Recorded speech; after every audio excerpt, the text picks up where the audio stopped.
Let's explain exactly what's happening, because Syria, it has been off most of our radars for quite some time.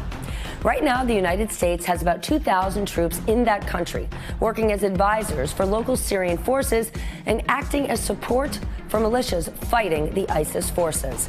But the president began speaking out against intervention in Syria as far back as 2013 and has wanted to institute a withdrawal for quite some time. On Wednesday, he did it by tweet. Then instead of talking with the press, he released a video that was shot by a government camera. We have won against ISIS.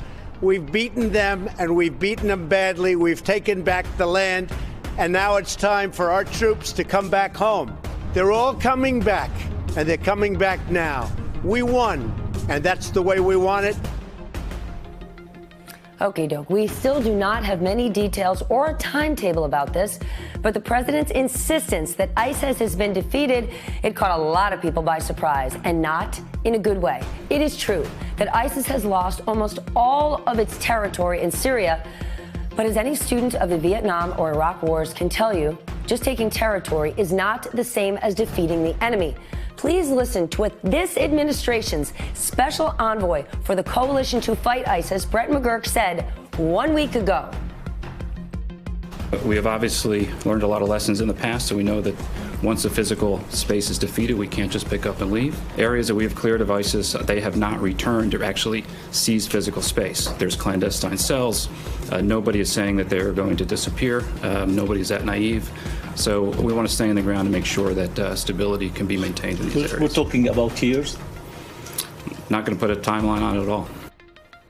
Did you hear him say no one is that naive? It was 1 week ago, and yesterday the president said we defeated ISIS. We won. In fact, the United Nations issued a report back in July that said ISIS still had 20 to 30,000 fighters split evenly between Iraq and Syria. It also said, quote, many ISIS fighters, planners, and senior doctrinal security and military commanders have been killed in the fighting. Many, however, remain in Iraq and the Syrian Arab Republic, some still fully engaged military and others hiding out in sympathetic communities and urban areas. One of the biggest concerns is that ISIS will emerge from their hiding places and make a comeback once the U.S. is gone. Remember, the U.S. withdrew troops from Iraq at the end of 2011, and within 2.5 years, ISIS had overtaken several of Iraq's largest cities and was fighting on the outskirts of Baghdad. It is tough to say the withdrawal led directly to the rise of ISIS, but pulling U.S. troops from the region certainly did not help. Nevertheless, the president tweeted today that he does not want the U.S. to be the, quote, policeman of the Middle East. He went on to say that Russia, Iran, and Syria are not happy that the U.S. is leaving because they'll have to fight ISIS all on their own. But the truth may be the exact opposite. Without the United States' help, the rebels fighting Syrian President Assad are even more vulnerable.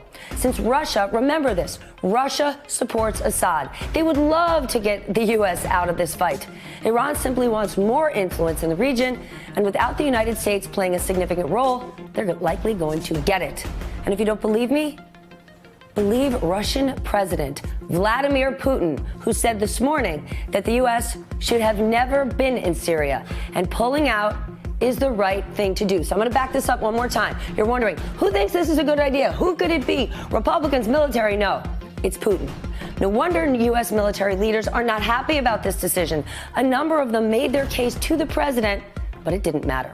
According to the Washington Post, the decision was made Tuesday following a very small meeting attended only by senior White House aides and the secretaries of Defense and State, most of whom, if not all, sharply disagreed.